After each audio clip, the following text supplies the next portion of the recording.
મુન્દ્રા શહેર નગરપાલિકા તેમજ માર્ગ મકાન વિભાગ હસ્તકના માર્ગો પર જે મોટા ખાડાઓ પડી ગયા છે તે બનાવવા મુન્દ્રા કોંગ્રેસ પરિવારે માંડવી મુન્દ્રા વિસ્તારના પ્રાંત અધિકારી ભગીરથસિંહ ઝાલાને આવેદનપત્ર પાઠવી રજૂઆત કરી હતી અને રસ્તાઓનું નિરાકરણ નહીં આવે તો પ્રાંત કચેરી સામે આમરણાંત ઉપવાસ પર ગાંધી ચિંધ્યા માર્ગે ઉતરવાની ચીમકી આપી હતી।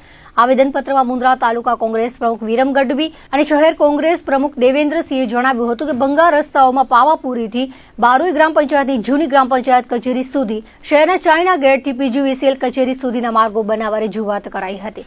તેમજ મુન્દ્રા સુધરાઈના હદ વિસ્તારમાં જીયુડીસી દ્વારા ગટરના કામોમાં ભ્રષ્ટાચાર તેમજ નિયમ વિરુદ્ધનું કામ થતું હોવાની રજૂઆત કરી તેની તપાસ કરવા માંગ કરી હતી।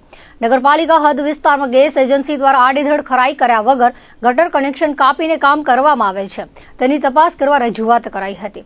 આ રજૂઆત કરતી વેળાએ મુન્દ્રા કોંગ્રેસ હોદ્દેદારો તેમજ શહેર અને તાલુકાના આગેવાનો જોડાયા હતા। આવતીકાલે કચ્છના તમામ ટ્રક ટ્રાન્સપોર્ટ એસોસિએશન દ્વારા જે ટોલો ઉપર ફ્રી કરવા માટેની જે માંગણી કરી છે ખરાબ રસ્તા બાબતે, એ જે એસોસિએશનની લડત છે, જે સંયુક્ત લડત, એને અમારા પક્ષ દ્વારા સંપૂર્ણ ટેકો છે અને અમે એવી માંગણી રાખીએ છીએ એમની પાસે કે જ્યાં સુધી આ પ્રશ્નનું નિરાકરણ ન આવે ત્યાં સુધી આ લડતને ચાલુ રાખવામાં આવે। અમારો આવેદનપત્ર જ એના માટે હતો કે અત્યારે જેને અમે છેલ્લા 2 વર્ષ ત્યાં સતત આના મથામણ કરીએ છીએ, હવે અત્યારે જેને અમે પ્રાંત અધિકારી સાહેબને એમ કીધું છે ગંભીર થઈ તો અમે જાતે નિરીક્ષણ કરો, અમારા માટે વિશ્વાસ ન હોય તો મુન્દ્રાની ગમે એ બાજુથી એન્ટ્રી કરો તો ખાડા જ છે, ના રસ્તા છે જ નહીં।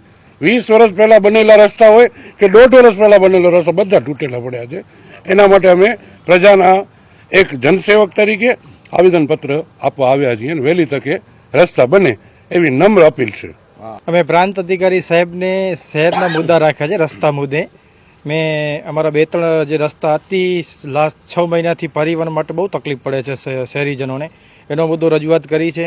જે પાવાપુરા ચોકડીથી કરી અને બારોઈ જૂની પંચાયત સુધીનો છે અને એક રસ્તો જે પાસ થયેલો છે પણ છતાં હજી કામ એનું થયેલ નથી, એની પણ રજૂઆત કરેલી છે। સાથે સાથે તાલુકાના પ્રમુખશ્રીએ રજૂઆતો કરી છે અને શહેરના જેટલા રસ્તા ખરાબ છે એને અમે અવગત કર્યા છે અને તાત્કાલિક ધ્યાન દોર્યો અને કાયમી સોલ્યુશન મળે એ માટે અમે રસ્તો કર્યો છે।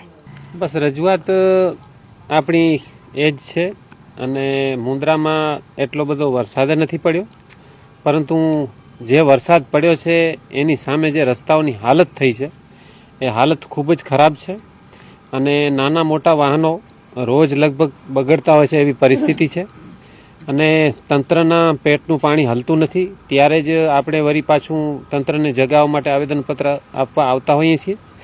ખાસ કરીને જે ગ્રામીણ રોડ છે, સ્ટેટના રોડ છે, પંચાયતના રોડ છે અને નેશનલ હાઈવે છે, એ બધાએ રોડોની હાલત અત્યારે ખૂબ જ ખરાબ છે અને એ લોકો લગભગ છેલ્લા 2-3 વર્ષથી હું જોઉં છું કે મેટલની 2-3 ગાડીઓ મગાવીને ખાડામાં નાખી જાય ને બીજા 3જા દિવસે વળી પાછું મેટલ એ ખાડામાંથી નીકળી જતો હોય છે।